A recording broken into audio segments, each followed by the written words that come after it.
जय श्री कृष्ण मित्रों श्रीमद् भगवद गीता हिंदू धर्म का एक पवित्र ग्रंथ है। भगवद गीता एकमात्र ऐसा ग्रंथ है जिसका गायन स्वयं भगवान के श्रीमुख से हुआ है। जब महाभारत के युद्ध के मध्य में धनुर्धर अर्जुन युद्ध से घबरा गया, तब भगवान श्री कृष्ण ने अपने श्रीमुख से जिस शास्त्र का गायन किया, जिस गीत का गायन किया, वो श्रीमद् भगवद गीता है। इस सृष्टि में पूजनीय एकमात्र देव हैं, वो भगवान श्री कृष्ण हैं। मित्रों, श्रीमद् भगवद गीता में आत्मा, परमात्मा, भक्ति, कर्म, जीवन आदि का वर्णन है। इसमें जीवन जीने का तरीका, अच्छे और बुरे की समझ, आत्मा और परमात्मा का मिलन, कर्तव्य पालन, आत्मा की अमरता जैसे विषयों पर चर्चा की गई है। गीता को पढ़ने और उस पर अमल करने से जीवन में सुख, शांति और समृद्धि आती है। मित्रों, आज के समय में दुनिया में बहुत कम ऐसे ग्रंथ हैं जो सबसे अधिक पढ़े जाते हैं, और श्रीमद् भगवद गीता उन्हीं ग्रंथों में से एक है। इसमें मानव जीवन के हर प्रश्न का उत्तर दिया गया है। यह ज्ञान के सागर का भंडार है। मित्रों, हम आपके लिए लेकर आए हैं भगवद गीता की एक नई श्रृंखला, जिसका नाम है भगवद गीता की सीख। मित्रों, हम आपको हर वीडियो में एक एक अध्याय का सार बहुत ही सरल भाषा में बताएंगे, जिन्हें जानकर आप श्रीमद् भगवद गीता का सही मतलब समझ पाएंगे। इसलिए मित्रों, आप वीडियो को अंत तक जरूर सुनें। तो चलिए मित्रों, भगवान श्री कृष्ण का नाम लेकर वीडियो शुरू करते हैं। श्रीमद् भगवद गीता अध्याय 1, अर्जुन विषाद योग। पहला अध्याय है अर्जुन विषाद योग। यहां शुरुआत होती है धृतराष्ट्र के सवालों से। वह संजय से जानना चाहते हैं कि धर्मभूमि कुरुक्षेत्र में युद्ध करने के लिए एकत्र हुए मेरे और पांडु के पुत्र क्या कर रहे हैं, उनकी सेना क्या कर रही है। धृतराष्ट्र जानना चाहते हैं कि युद्ध स्थल पर आखिर हो क्या रहा है। धृतराष्ट्र अंधे थे, वो देख नहीं सकते थे, लेकिन वो आंख से अंधे थे, मन और मस्तिष्क से नहीं। वो जानते थे कि वो धर्म के साथ नहीं खड़े हैं, क्योंकि धर्म तो वहां था जहां श्री कृष्ण खड़े थे। अपने पुत्र मोह में उन्होंने शांति की जगह युद्ध को चुना था, लेकिन वो जानते थे कि इस युद्ध को जीतना आसान नहीं होगा। मित्रों, अपने जीवन में हम भी जब कोई गलत कर्म करते हैं तो हम भी समझ रहे होते हैं कि हमारे किए का नतीजा शायद अच्छा नहीं हो, और यही डर, चिंता धृतराष्ट्र को सता रहा था। संजय आंखों देखा हाल बताते हुए उत्तर देते हैं कि हे राजन, दुर्योधन पांडवों की सेना के व्यूह को देख रहे हैं और ये बात गुरु द्रोणाचार्य को जाकर बताते हैं। संजय को दिव्य दृष्टि प्राप्त हुई थी। वो युद्ध क्षेत्र से दूर रहते हुए भी युद्ध को देख सकते थे। वो जो देख रहे थे वही बता रहे थे। इसमें वो अपनी तरफ से कुछ भी नहीं कह रहे थे, सिर्फ युद्ध का आंखों देखा हाल बता रहे थे। मित्रों, ये संजय की दिव्य दृष्टि का ही कमाल था कि हमें गीता सुनने को मिली। दुर्योधन गुरु द्रोणाचार्य से कह रहे हैं, हे आचार्य, पांडुपुत्रों की इस विशाल सेना को देखिए, जिसे आपके बुद्धिमान शिष्य द्रुपद पुत्र धृष्टद्युम्न ने इतने कौशल से व्यूह के आकार में सजाया है। व्यूहाकार रचना का मतलब हुआ एक ऐसा व्यूह जिससे उस सेना के बीच घुसना असंभव हो, और अगर कोई उसमें घुसने में सफल भी हो जाता है तो कभी बाहर ना आ सके। दोस्तों, जब शत्रु और समस्या को हम देखते हैं तो वह बहुत बड़ी और विकराल दिखाई देती है, और मन में ये डर भी रहता है कि कुछ कर गुजर के अगर इसमें हम घुस भी गए तो क्या होगा, क्या हम बाहर आ पाएंगे, क्या हम जीत पाएंगे। ऐसी ही सोच से दुर्योधन भी गुजर रहा है। दुर्योधन गुरु द्रोणाचार्य से कह रहे हैं कि हे आचार्य, इस युद्ध में भीम तथा अर्जुन के समान अनेकों महान शूरवीर और धनुर्धर है। युयुधान, विराट और द्रुपद जैसे भी महान योद्धा हैं। धृष्टकेतु, चेकितान तथा काशीराज जैसे महान शक्तिशाली और पुरुजित, कुंती भोज तथा शैभ्य जैसे मनुष्यों में श्रेष्ठ योद्धा भी है। युद्धामन्यु जैसे महान पराक्रमी तथा उत्तमौजा जैसे अत्यंत शक्तिशाली, सुभद्रा का पुत्र अभिमन्यु और द्रौपदी के पुत्रों सहित ये सभी महान योद्धा हैं। मित्रों, इससे हमें ये पता चलता है कि चाहे शत्रु हो या शत्रु के जैसी समस्या, उसके बारे में सब कुछ जानना चाहिए। दोस्तों, समस्या के हर पहलू से हमें वाकिफ होना चाहिए। समस्या के हर अंग के बारे में मालूम होना चाहिए, जैसा कि दुर्योधन भी कर रहे हैं। दुर्योधन आगे कहता है हे ब्राह्मण श्रेष्ठ, पांडवों की सेना के योद्धाओं को तो आपने देख लिया, अब हमारी तरफ के भी उन विशेष शक्तिशाली योद्धाओं को भी जान लीजिए। द्रोणाचार्य की जानकारी के लिए शत्रु की सेना के बाद दुर्योधन अपनी सेना के बारे में बतलाता है। मित्रों, समस्या के बारे में सब कुछ जान लेने के बाद बारी आती है अपने पक्ष में सोचने की। ये जानना होता है मित्रों कि आपके पास क्या क्या मजबूत पक्ष हैं, आप किन बातों में मजबूत हैं जिससे आप उस समस्या पर विजय पा पाएंगे। जैसे आपने समस्या के हर पहलू के बारे में सोचा, उसी तरह से आपको स्वयं का भी आकलन कर लेना चाहिए, जैसा कि दुर्योधन कर रहा है।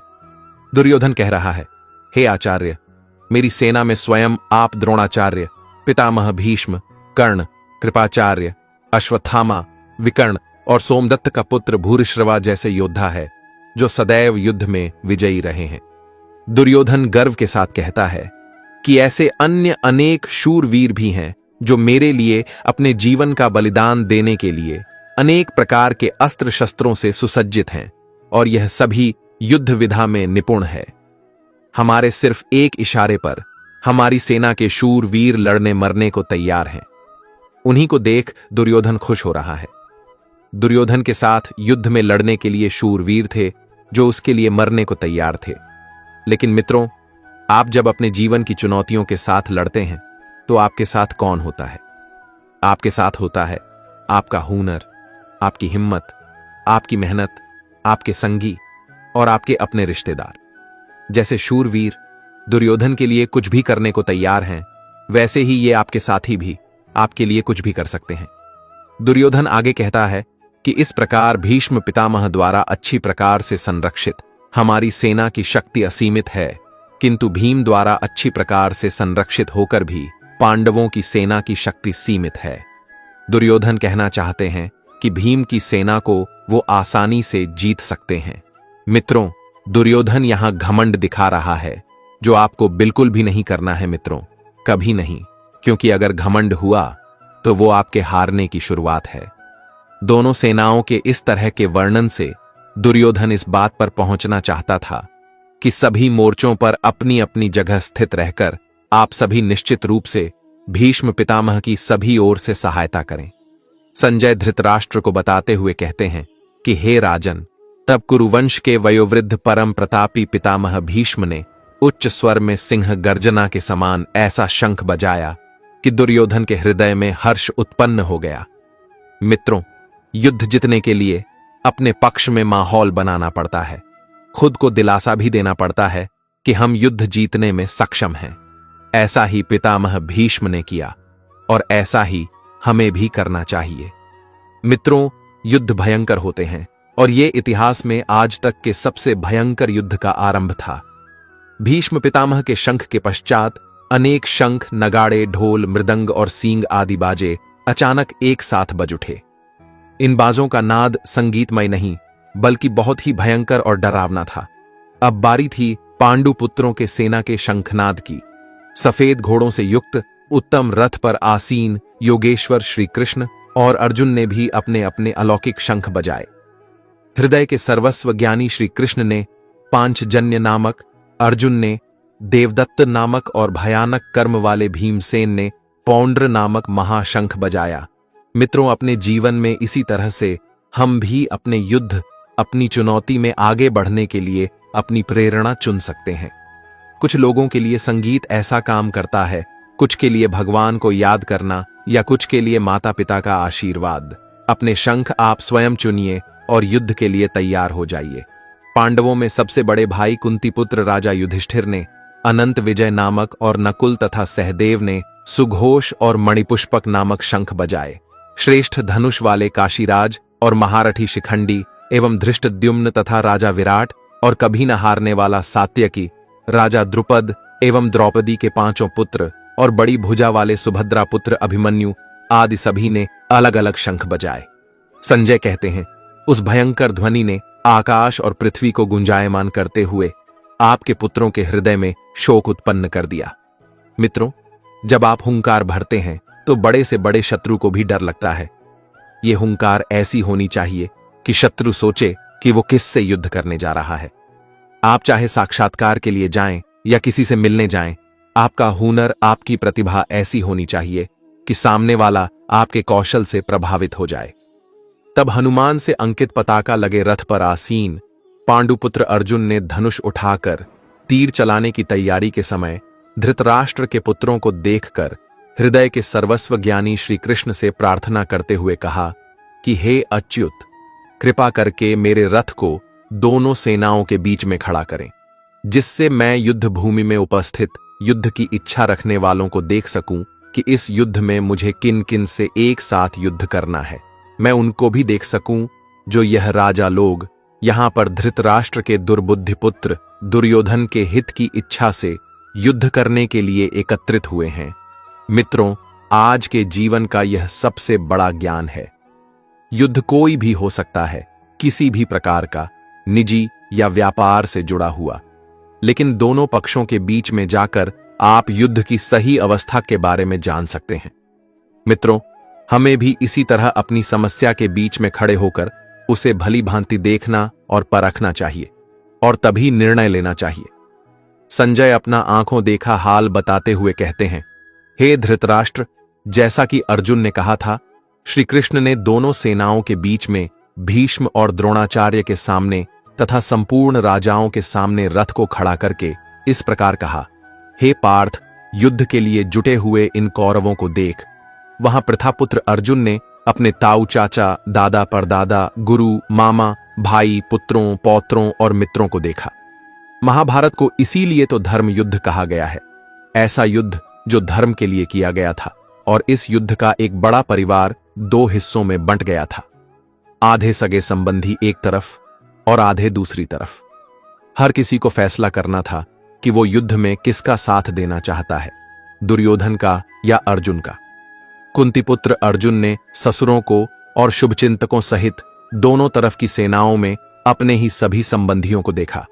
अर्जुन विचार कर रहे हैं, पूरा जीवन पांडु पुत्रों और धृतराष्ट्र पुत्रों के साथ बिताया, सारे सगे सारे संबंधी एक ही तो हैं, दोनों पक्ष में अपने ही तो लोग हैं, किंतु अब अपनों के ही दो पक्ष बन गए हैं।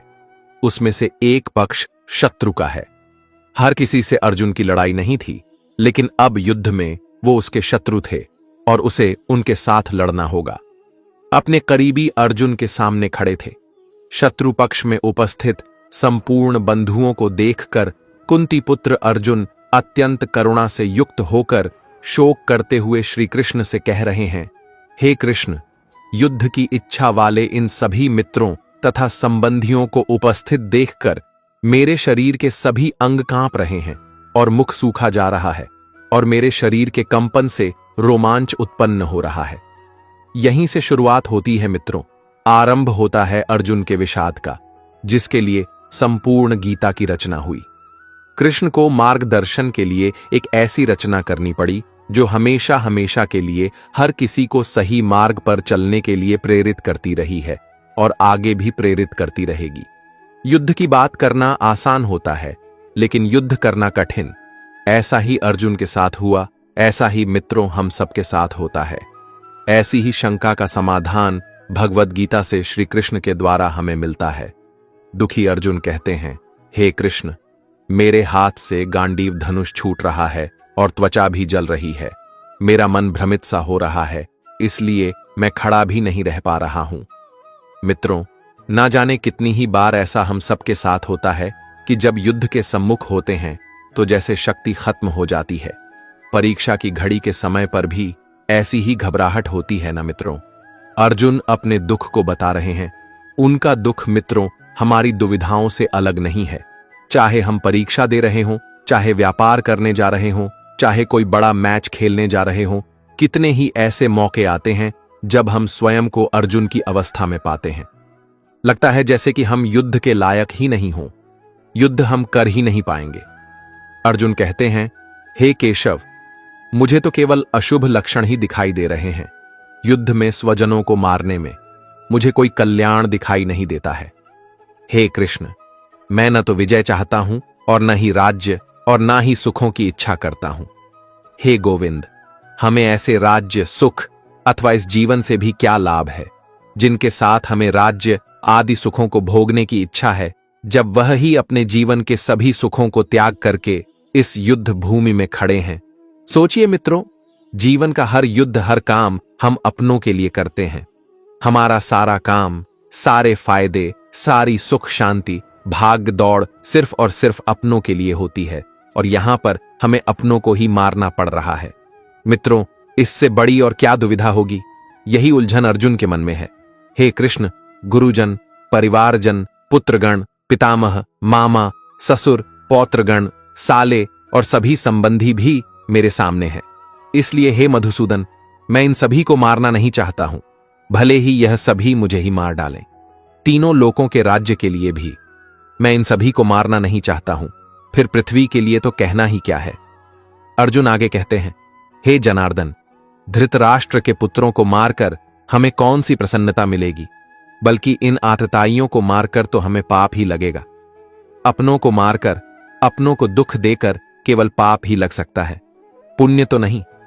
ये कुरुपुत्रों के लालच का ही परिणाम था कि भाई भाई आमने सामने थे। दोस्तों, लालच से कभी किसी का भला नहीं होता, महाभारत में भी नहीं होना था। एक पक्ष को जीतना था तो दूसरे पक्ष को हारना था। क्या अपने परिवार को मारकर आपको सुख मिल सकता है?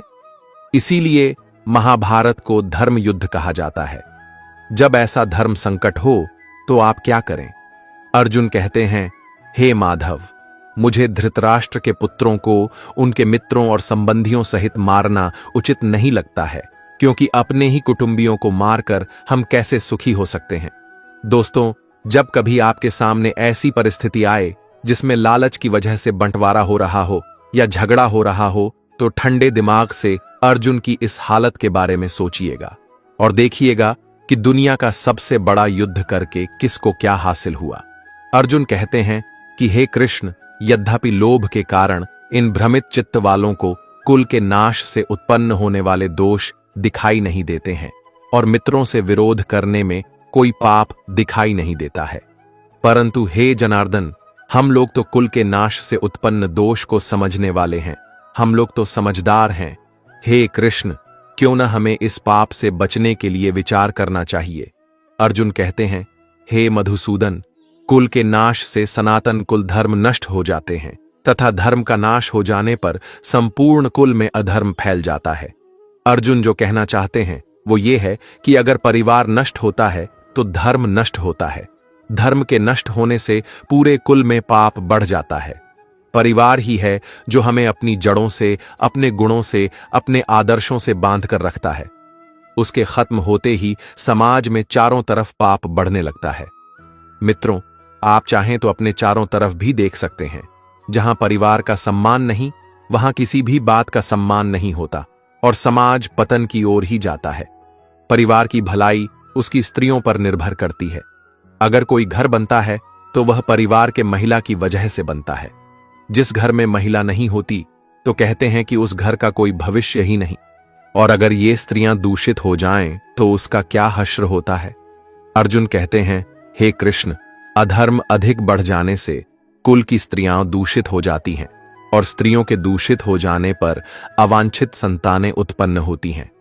अवांछित संतानों की वृद्धि से निश्चय ही कुल में नारकीय जीवन उत्पन्न होता है। ऐसे पतित कुलों के पितृ गिर जाते हैं क्योंकि पिंड और जल के दान की क्रियाएं समाप्त हो जाती हैं। इन अवांछित संतानों के दुष्कर्मों से सनातन कुल धर्म और जाति धर्म नष्ट हो जाते हैं। हे जनार्दन, जिनका कुल धर्म नष्ट हो गया है, ऐसे मनुष्यों को अनिश्चित काल तक नरक में रहना पड़ता है, ऐसा हम सुनते आए हैं। महाभारत के समय कुल की मान्यता इतनी थी मित्रों कि अगर किसी के कुल का नाश हो जाता था तो माना जाता था कि अब ये हमेशा के लिए नरक में ही रहेगा। इसीलिए कुल की रक्षा करना, उसके सम्मान को बचाना, उसका नाम करना इतनी बड़ी बात मानी जाती थी। अर्जुन ही नहीं, ऐसा हम भी सुनते आए हैं कि जो धर्म का कुल का सम्मान नहीं करते वो सीधे नरक को जाते हैं। इसे आप ऐसा भी मान सकते हैं कि जहां धर्म नहीं होता वो जगह अपने आप ही नरक बन जाती है। अर्जुन आगे स्वयं को दोष दे रहे हैं। कहते हैं, कितने आश्चर्य की बात है कि हम लोग बुद्धिमान होकर भी महान पाप करने को तैयार हो गए हैं, जो राज्य और सुख के लोभ से अपने प्रियजनों को मारने के लिए आतुर हो गए हैं। यदि मुझ शस्त्र रहित विरोध न करने वाले को धृतराष्ट्र के पुत्र हाथ में शस्त्र लेकर युद्ध में मार भी डालें तो भी इस प्रकार मरना मेरे लिए अधिक कल्याणकारक होगा। संजय ने कहा। इस प्रकार शोक से संतप्त हुआ मन वाला अर्जुन युद्ध भूमि में यह कहकर बाणों सहित धनुष को त्याग कर रथ के पिछले भाग में बैठ गया।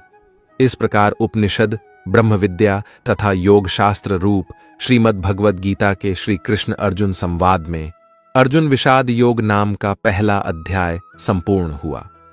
दोस्तों, अगर आपको हमारा ये वीडियो पसंद आया तो कमेंट में जय श्री राधे कृष्ण लिखें और ऐसे ही प्रेरणादायक वीडियो देखने के लिए हमारे चैनल को सब्सक्राइब कर लें। जय श्री राधे कृष्ण।